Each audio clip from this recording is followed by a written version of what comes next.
and sorry for the technical glitch.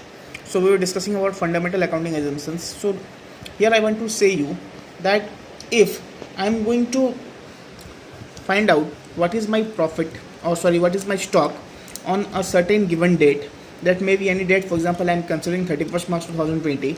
On 31st of March 2020, the accounting year 2019-20 ends there.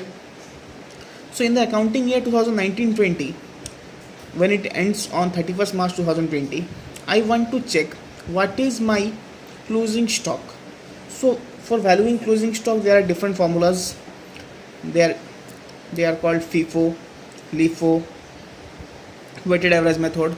So there are different formulas. Now if I use some different formula, I get my closing stock is 5 lakh by one formula, 7 lakh by other, 9 lakh by other. Now if I use some different technique, this is for the year 2019-20. Now in the year 2020-21, if I use the same technique number 1, 2 and 3. If I use technique number 1, I get closing stock of rupees 6 lakh. If I use technique number 2, I get a closing stock of rupees 8 lakh. And if I use technique number 3, I get a closing stock of 13 lakh. Suppose in the year 2019-20, I have used technique number 3, where I have got the closing stock of 9 lakh. Now using the same technique, if I see the next year, I will get the stock of 13 lakh. But in the next year, I have suddenly changed my process of accounting. This year I am going to value it by some different method, where I get a closing stock of 6 lakh. Since the closing stock is less, the profit of the year will also go down. Now I am too much in a shocking situation that this year my profit has gone less. But I am not considering the fact that I have changed my accounting policy, I have changed my formula of preparing my accounts.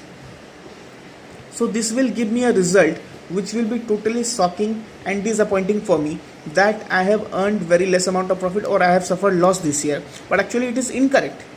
Since the previous year I have followed some different formula of accounting, so this year also I should follow the same process like the last year. So this year also I must be following the same technique. So this will lead to a stock of 13 lakh and it will show me the correct amount of profit earned during the year. So this is called consistency, that the techniques of accounting, the process of accounting, the formulas, the valuation techniques, the manners that we have used this year, will keep on following it for the next continuously, for the next years or the years to come continuously. We will not make a change in our accounting process again and again.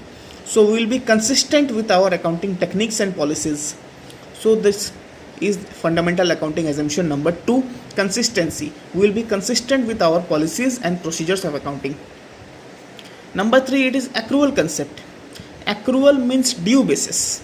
We always prepare accounts on due basis. We don't prepare accounts on receipt basis or cash basis. Cash basis and receipt basis is same. Also accrual basis and due basis are same. Accrual and due basis is one thing, and cash basis or payment basis or receipt basis is different thing. Now we follow accounts on accrual basis. What does accrual basis mean?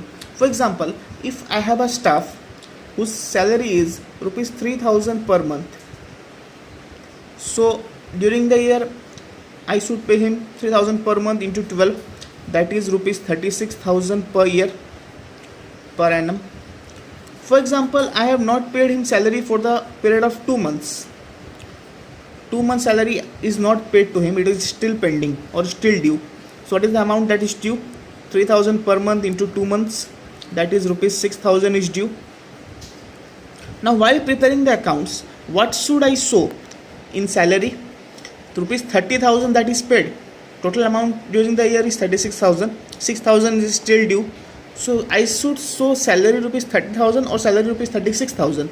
The answer is salary rupees 36,000 should be shown, because the expense of this year is 36,000.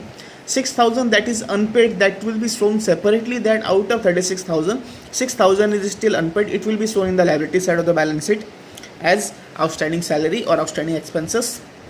But in the salary column